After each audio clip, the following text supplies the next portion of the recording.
What's up everyone, Chrono here. Today I am going to be discussing the different materials and block types for building your ship in Avorion. If you like the video, please remember to hit that like button, and if you're new to the channel and want to keep up with what I'm up to, please remember to subscribe. If you think others will enjoy the video, please remember to share it with them, and if you want to support the channel and help it grow, please check out one of the links to my support options in the video description. So I've already done one video on how to build your ship using the basic tools in the ship editor, and if you haven't checked out that video yet, I'll have a link to that video in the show description and at the end of the video. And I would definitely recommend checking it out, or at least doing the tutorial in the game, so that you can learn how to assemble the blocks if you haven't done so already. But I'm going to do this video with the assumption that you've learned that part of it, and we'll move forward from there. So when you start the game, you start off being able to craft iron, which is the ship that I have preceded here. And all you can mine in the beginning is iron and titanium, but you're going to want to upgrade your ship obviously as you progress in the game. And the material progression is listed up here at the top left, which is iron, titanium, naonite, trinium, zanion, augenite, and avorion. So the TLDR, or TLDW I guess as it is for this, for those who don't want to watch the entire video, is you always want to upgrade to the best material that you can at that stage in the game. Relatively speaking, there are some small caveats on how you're going to upgrade your ship, but in general that's what you want to do, because for one, it makes your ship operate more efficiently. You get more hull points, you get better operation from your blocks, and you get the ability to add better weapons that are made of those different types of materials. So what does upgrading actually do for your ship? Well, as you can see again here, everything on this ship is made of iron. We have an iron hull, iron crew quarters, iron armor, engine, thrusters, and cargo bay. And all I've done to test this, not even really test, but to demonstrate, I guess is the more apt word, is I've just used these predefined block shapes with the largest cube-shaped block that the game offers, so that we can demonstrate effectively the differences as you're upgrading the materials. Now, this isn't meant to be some type of mathematically accurate demonstration or in-depth, calculation. It's just an overview of how the materials affect your ship so that you can get more familiar with it. So we have this iron ship, and I have created several pre-configured ships so that we can change it and watch the impact of changing. So iron being the first one, you want to get out of iron as soon as you can. It's the most brittle material, it's the heaviest material, it's going to make your ship drift. You want to get out of it as soon as you can. Now if you like to, like I do, you like to take your time and progress through the game slowly, there's nothing wrong with building a small ship just so that you can get around, but you're going to want to get to titanium as soon as you can. Not only for the durability, but also for the upgrade capabilities. For example, we have this iron ship, and let's watch the hull and the mass when I take it to the equivalent titanium ship. So let's find our titanium ship. Exact same ship. We apply the plan, and you can see that we gain 2,331 hull, and it cuts our mass almost in half just by going to titanium. So the other thing that we get by going to titanium is we can upgrade to new blocks. And when we go to titanium, we get a titanium integrity field generator, energy container, and generator. So what these do, the generator, as you would imagine, generates power for your ship.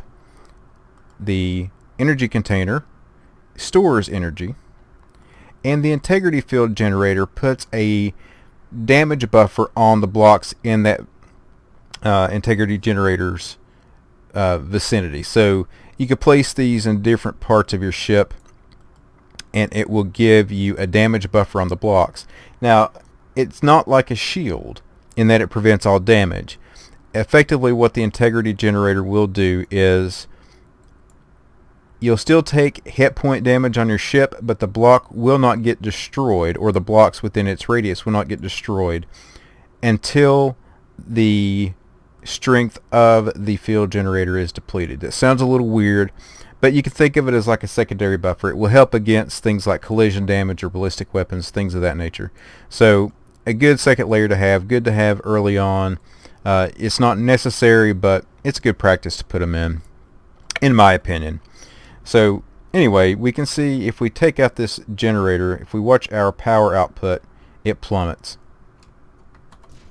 And the stored energy cuts significantly too. So that's your first set of upgrades as you go to titanium. Now let's go ahead and upgrade this to Naonite, which is your next material. And by the way, titanium is significantly lighter. It is the, I think, third lightest material in the game. And as you're upgrading these blocks, the other impact that upgrading these blocks has is the performance of some of these special blocks. For example, the generator output, the shield output, the integrity field generator output, those are all affected. What is not affected is the output from your ship's thrusters or your engines, or the performance of your ship's computer core, which we'll discuss soon. So let's go ahead and upgrade this ship to Naonite. This is the exact same ship, just in Naonite. And watch the hull and watch the mass. So we gain almost 4,800 hit points, and our mass increases just a little bit.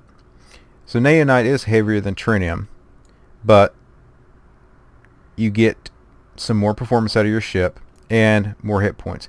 Now, one thing that Naonite does not offer is armor, because it is a technological material. So if you have armor on your ship, you will have to stay with titanium for your ship's armor, at least until you get to Trinium. Let's find our Trinium ship. Oh, hold on. I'm about to leave one thing out. We have upgrades with Naonite. So when we go to Naonite, we also get hyperspace core and shield generator. This is the first tier where you get your hyperspace core and shield generator. So the hyperspace core increases your jump range on your ship and the hyperspace cooldown time. And then your shield generator obviously gives you shields. So you want to push to Naonite as soon as you can, because it's going to increase your survivability by quite a bit. So if we take this hyperspace core out, you can see that we lose a significant jump range and our cooldown time increases. And then of course the shield generator. The more shield generator blocks you put in, the stronger your shield. The other thing to take note of is that these special blocks typically, I think, are 4/3 the weight of regular blocks, so they do add a lot more weight to your ship. Not necessarily always hull, but they're going to add weight, so you have to be ready to compensate for the weight when you're calculating or building your engines, because it will take a lot more to drive the ship. Alright, so now that we've demonstrated those blocks, let's go to the Trinium ship, this time for real. And same ship in Trinium, but you see we gain 12,500-ish hit points, and our mass gets cut by 5 tons. Trinium is the lightest material in the game, and also the most versatile. If you look at the wiki entry for Trinium, it is absolutely the most versatile, because you can build any part in the game out of Trinium. It even says that its versatility rivals that of Avorion. Now, of course, it's not as powerful or durable, but it's a great material to build with. Another one that you want to push for pretty soon if you can get to it, because it does offer armor as well, and we get to upgrade to yet more parts. So once we get to Trinium, we also get the first tier of hangars for fighters and the computer core. Fighters, of course, will let you put in small drone type fighters, which can be mining fighters, salvaging fighters, repair fighters, lots of different types. And the number of fighters that you have available to you, or that you can purchase, is all based on the size of the hangar. So the bigger the hangar, the more fighters, or if you wanted to build several of the same types of blocks of hangars, you can have several and it will still add to your count of your fighters. Your computer core is used to give you system upgrade slots. So the larger the computer core, the more the system upgrade slots you get. And that sounded funny. Anyway, you get more system upgrade slots by putting in more computer blocks. They are very heavy. So if you want to have the maximum slots, it's going to be a huge, heavy ship. In the testing that I've done, the max slots that you can have from this is 15, and it was just a gigantic ship, super heavy. But to demonstrate the difference, if we take this computer block off and we just go with some regular Trinium hull, Trinium hull, we want to do match block, and let's just go this large. So in this size block, it's not exactly the same as these, but this is just for demonstration purposes. If we watch the number of blocks it takes to get to the slot 7, or the 7th slot, 1, 2, 3, 4, 5, 6, 7, 8, 9, 10, 11, 12, 13, 14, 15, 16 blocks to get to the next upgrade slot. If we undo all that and then we do the same thing with computer core, 1, 2, 3, 4 blocks with a computer core. So the computer core blocks add system processing power, giving you more upgrade slots faster. Again, you just have to be careful with those because they do get really, really heavy, and you're going to have to really compensate for your ship's energy draw because they draw a lot more energy, and the thrust. So that's Trinium, another great material. The next material after Trinium is Zanion, and you get all the same blocks as Trinium except armor, because Zanion is another technological material, but it will not let you make armor. So if you want to armor your ship, once you get to Zanion, you still have to use Trinium armor. And if we go back to the other ship build, let's just apply that again to look at the differences.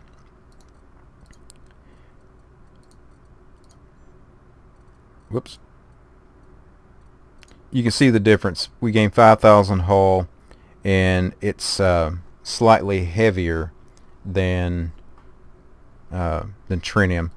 So Zanion, a great material. It will give you more generator output. It's going to give you more shields, more resilience. So you want to upgrade to Zanion and then just keep your Trinium armor if you're using armor.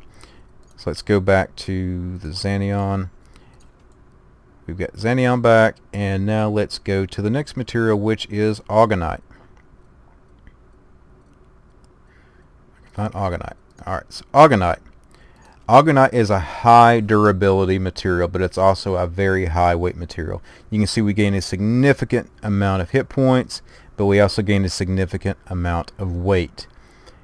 Augenite is also not a technological material, so you do not get hyperspace cores, shield generators, computer cores, or integrity field generators. You do get generators and energy containers and thrusters, but you do not get the computer style blocks. So it may be in your best interest to leave your high-tech core type blocks as Zanion. Depending on how you have your ship configured, the trade-off may or may not be worth it. But armor and hull, all of your important ship blocks can be made of Augenite for high durability, but you have to be ready to trade off that mass because it's going to slow your ship down a lot. And that's your biggest jump when you get to Augenite. Augenite and Avorion are also not available until you get closer to the center of the galaxy, and there is some quest progression to get to those. So with that, we will go to Avorion and watch the difference here when we do that. Huge jump in hit points, and the mass actually drops. And Avorion is the pinnacle of materials. It will let you make every block except for armor. You still have to use Naonite armor once you get to Avorion. So again, all of your blocks except for armor are all dramatically increased in performance, except of course your thrusters and your computer core. Those are all the same, but your things like your hyperspace core, your shield generator, all of those things. Cargo hold also, or crew quarters, are not impacted as far as quantities that they can store. They're just more durable or lighter or heavier depending on what you've built them from. But again, your generator and things of that nature are going to perform better. So that's it in a nutshell as far as the different material types and what they do for your ship. There are lots of different block types too, and we'll look at Trinium since Trinium offers all of the blocks. You've got your vanilla hull versus your hull without windows. Exact same thing, that just has decorative windows. Your engine, of course, makes your ship go forward, and you can only have engines facing rear. They don't face forward like some of the engines in some of the other games like Space Engineers or Empyrean. Engines always face rear, thrust your ship forward. Stone is used to protect systems or your ship from electrical attacks, but it's extremely heavy, but it does have high durability. I've not used stone yet, but I can see the advantage potentially if you wanted to protect certain systems. Cargo bay, of course, holds cargo. The more cargo bay you have, the more cargo you can hold. Crew quarters, of course, is designed so that you can hold crew. It can't be too small. You have to make it adequate size, and the more crew quarters you have, the more crew your ship can hold. Thrusters are used for ship rotation, and they reduce drifting. The power of it depends on the surface area it covers. As you can see here, it's cube shaped. If I were to cut this down in size, it just cuts the number of thrusters. So you have to play with the position of the thrusters to see how well they perform on your ship. The more you have, the more maneuverable your ship will be, the better it will break, for example. So armor, of course, is high durability, great to protect key systems, and it stops railgun projectiles. Definitely put that around key systems if you want to protect your ship and you can afford the weight. Your framework is used to build out your ship. It's very low durability, so you wouldn't want to have that on the outside of your ship, but if you're trying to shape your ship properly the way you want it, you can use it to help you build it out and get a nice even space. Really good for things like mirroring builds, things of that nature. Of course, your hangars, which we talked about before. Cargo bays, docks. You have to have a dock so that you can dock at a station. I don't know yet if this makes a difference on position yet. So far, from what I can tell, it doesn't. They may or may not change that. I'm not positive, but so far, I've just always put a dock on. Rotation lock will let you place a turret in a fixed position and the turret won't turn. This is good for like small fighters, things, or if you just prefer that you always fire forward or in some particular direction, like if you wanted to maybe put broadsides on your ship or something. It would just fix the position of the turret. Shield generator, which we just talked about, it just creates the shield bubble around your ship, covers the entire ship. The more blocks you have, the stronger it gets, and once it's depleted, then your ship will take damage. Energy containers, basically batteries. Generators generate energy. We talked about the integrity field generator, computer core, hyperspace core. Solar panels, you don't want this to be a huge giant block. They work best if they're thin and they cover a wide area. That way they catch the most energy. Lights are decorative, shiny. You have your edge blocks and corners, which let you shape up your ship, and then you have edge armor and corner blocks for those materials that have armor. Your glows are just decorative lights. They're really bright. They do add to the volume of your ship in the hull, whereas holograms do not. Holograms are just basically semi-glowing blocks, but they have no durability. They're very fragile. Glass, again, is decorative, low durability, just to give you transparency blocks if you want to build out cockpits and whatnot, or just make something that looks really cool. And they are all in different sizes. reflective corners just reflective blocks are just very shiny versions. Again, low durability, very decorative. Then you have stone edge versions of the stone, and then you have rich stone. Now, I'm not positive yet if rich stone offers the same property as stone, but it effectively just looks like the equivalent blocks of what you would mine. So you can make your ship look like an asteroid if you wanted to. If you wanted to try to do some type of camouflage and make yourself disguised in an asteroid field or something. I don't know that I would do it because it would be extremely heavy, but you could do it if you wanted to have something that looked kind of cool. So basically that's it. That's it in a nutshell about what the different types of blocks do, how they affect your ship, and what they're made of. So hope you enjoyed the video. If you do, please remember to hit the like button.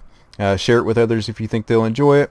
If you want to keep up with what I'm up to, please subscribe. And again, if you want to help support the channel, please check out one of the support links in the video description.